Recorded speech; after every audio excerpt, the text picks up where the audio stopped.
Hello everyone, स्वागत है आप सभी का एक और नए लेक्चर में। आज की वीडियो में हम 2024 में एसएससी कैट एंड बैंकिंग के होने वाले एग्जाम से रिलेटेड कुछ क्वेश्चंस पे वर्क करने वाले हैं। क्वांटिटेटिव एप्टीट्यूड में basics plus previous year questions पे वर्क करवाता हूं मैं हमारे इस यूट्यूब चैनल पे। हमारी जो करंट यूनिट चल रही है वो है मेंसुरेशन, और अभी हमारा जो 3D फिगर चल रहा है वो है क्यूब। और क्यूब का जो हमारा आज का क्वेश्चन है वो है, if the volumes of two cubes are in the ratio of 64:125, then what is the ratio of their total surface areas? So solution में जो हमें गिवन दे रखी है, सबसे पहले चीज जो वॉल्यूम्स है दोनों क्यूब की वो किस रेशो में है, 64:125। सो यहां पे V1 हम पहले क्यूब के वॉल्यूम को रिप्रेजेंट कर रहे हैं और V2 हम रिप्रेजेंट कर रहे हैं सेकेंड क्यूब के वॉल्यूम को, और ये किस रेशो में है, 64:125। अब इसको आप 64/125 भी लिख सकते हो, और अगर आप चाहो तो इसको इस तरीके से भी मेंशन कर सकते हो, V1:V2 इज इक्वल टू 64:125। दोनों सिमिलर है, ठीक है।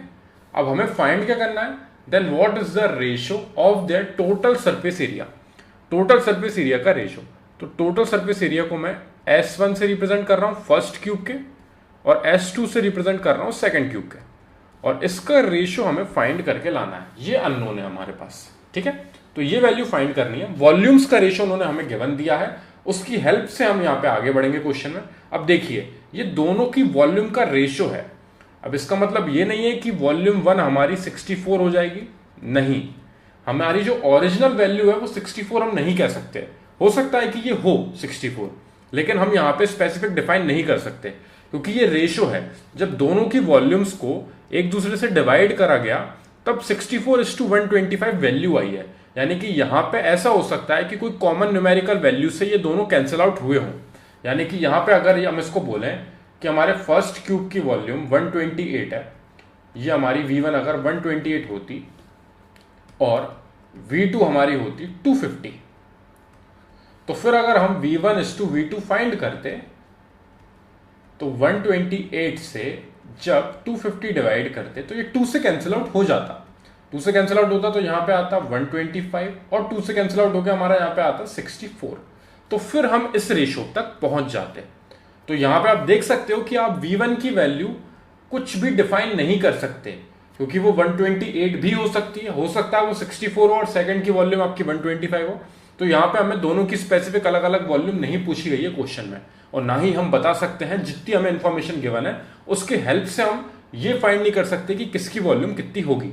लेकिन ये जो है रेशो, उस रेशो की हेल्प से हम ये जरूर बता सकते हैं कि दोनों के टोटल सरफेस एरिया का रेशो क्या होगा, ठीक है। और उसी पे वर्क करेंगे। पर मैं आपको पहले ये एक्सप्लेन करना चाह रहा था कि रेशो का मतलब क्या है।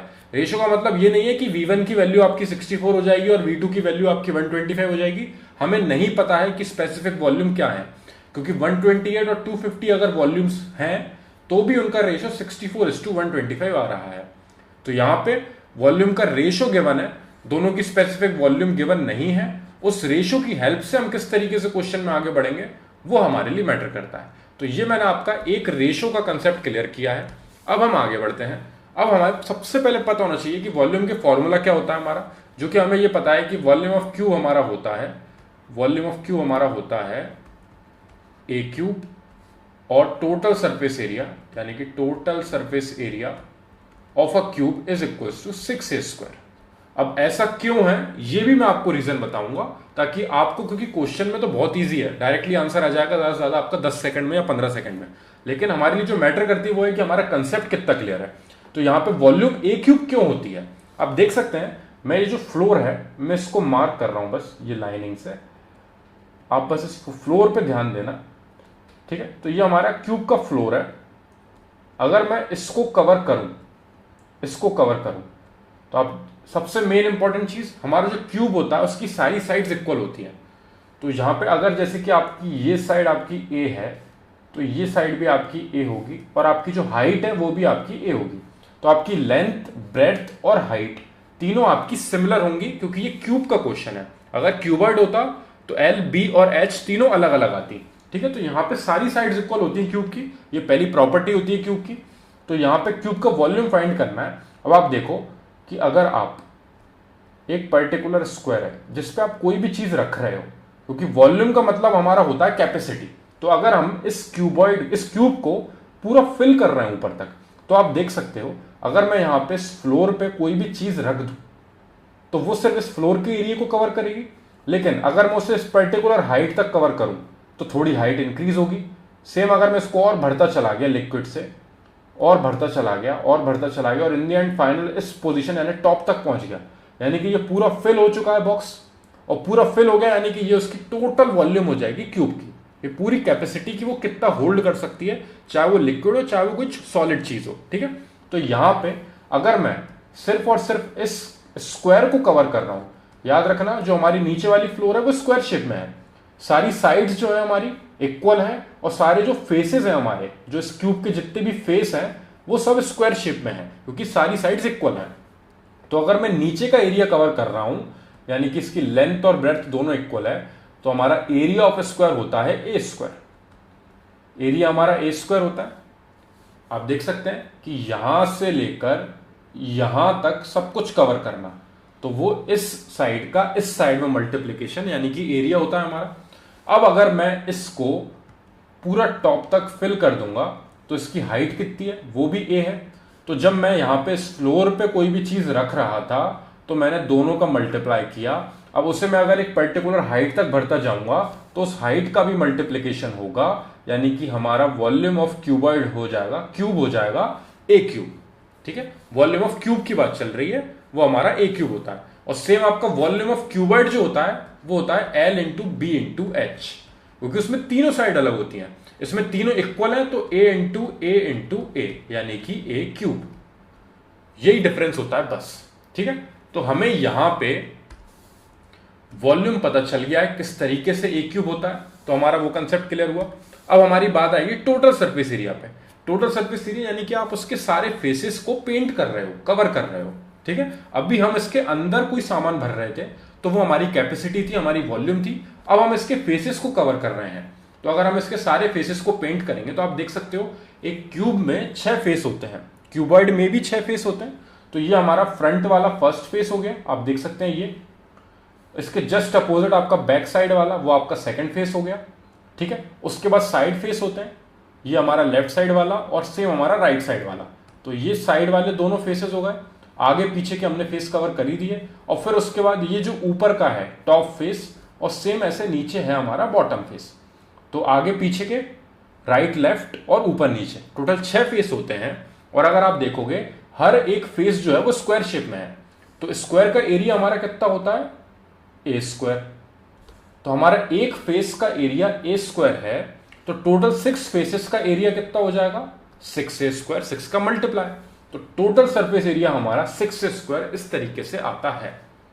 तो अब मैंने आपके सारे कंसेप्ट क्लियर कर दिए कि वॉल्यूम क्या है, टोटल सरफेस एरिया क्या है और रेशो क्या होता है।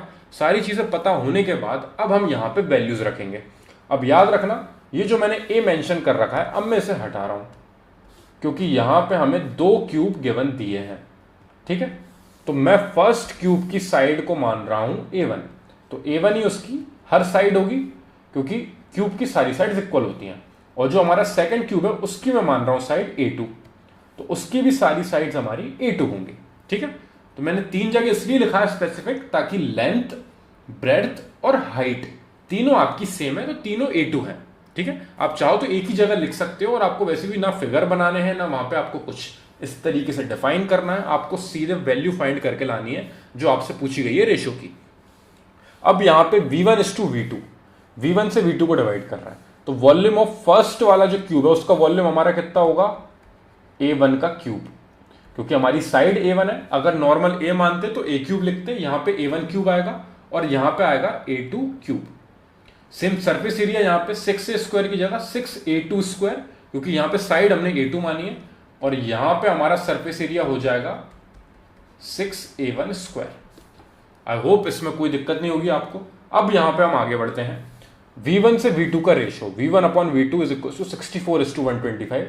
सो A1 का क्यूब अपॉन A2 का क्यूब। मैंने यहां पे दोनों की वॉल्यूम की जगह पे ये वॉल्यूम का फॉर्मूला रख दिया, is equal to 64 is to 125।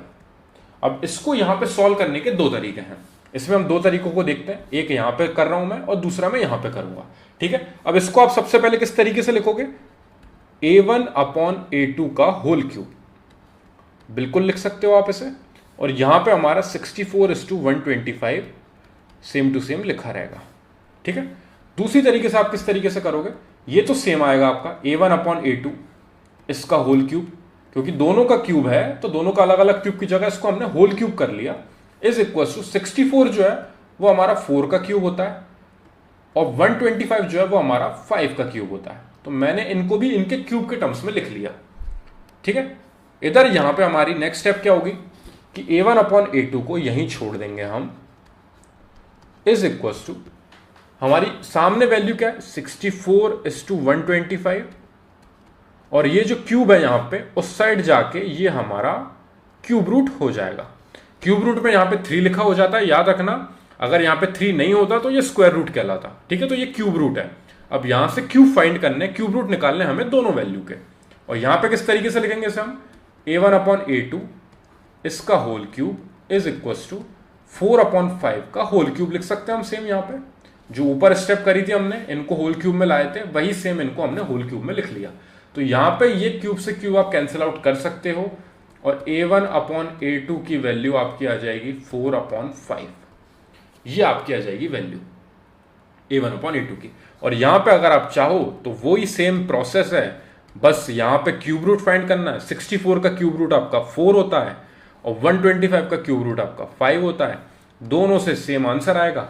दोनों को करने के तरीके बस थोड़े से अलग है। यहां पे हम क्यूब रूट फाइंड कर रहे हैं, यहां पे हमने पहले से ही 64 किसका क्यूब है, 4 का क्यूब है, तो वहां पे स्पेसिफिक लिखा और क्यूब से क्यूब कैंसिल आउट कर दिया, ठीक है। कुछ ज्यादा डिफरेंस नहीं है, बस जिसको ये क्यूब रूट से दिक्कत लगती है वो इस वाले प्रोसेस को फॉलो कर लेना, ठीक है। अब a1 से a2 का रेशियो हमें मिल गया है, दोनों की साइड का रेशियो हमें मिल गया है, लेकिन हमें फाइंड क्या करना है, s1 से s2 यानी कि टोटल सरफेस एरिया दोनों के, उनका रेशियो फाइंड करना है। What is the ratio of the total surface areas. तो s1 से s2 यानी कि s1 हमारा है 6a1 स्क्वायर और s2 हमारा है 6a2 स्क्वायर। तो यहां पे s1 से s2 का रेशियो फाइंड करना है, जिसको हम यहां पे लिखेंगे 6a1 square upon 6a2 square, ठीक है। Surface area of first cube आपका 6a1 स्क्वायर होगा। क्यों होता है मैं रीजन आपको बता चुका हूं।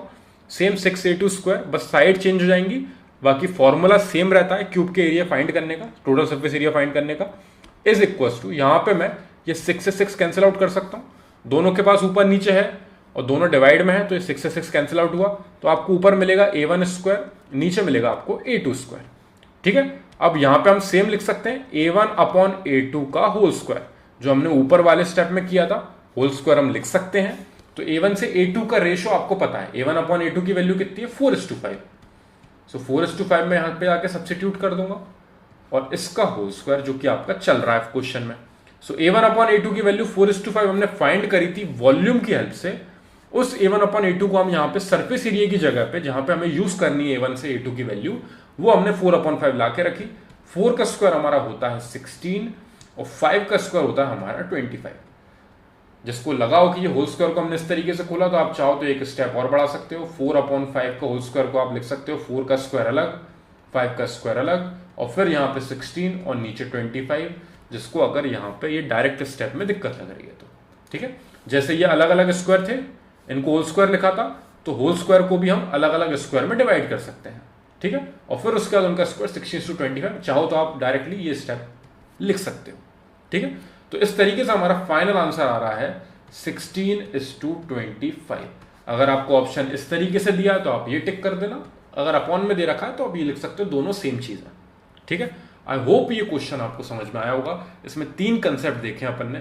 सबसे पहले रेशियो क्या होता है वो मैंने आपको डिस्क्राइब किया। अगर आपको रेशियो में और दिक्कत आ रही है तो आप रेशियो एंड प्रपोर्शन पे जाके देख सकते हो, जो मैंने पूरी यूनिट एक्सप्लेन करी है, उसमें आपका रेशियो वाला पार्ट पूरा क्लियर हो जाएगा। उसके बाद सरफेस एरिया और वॉल्यूम के फॉर्मूले किस तरीके से जनरेट हुए हैं, हमने उन पे वर्क किया। और एक बार जब हमारे सारे कंसेप्ट क्लियर हो गए, उसके बाद जो हमें चीजें गिवन दी थी उसमें लाके हमने वो वैल्यूज रखी। जैसे हमने वो वैल्यूज रखी, हमें a1 से a2 का रेशियो मिल गया। a1 से a2 का वैल्यू आ गई हमारी 4/5।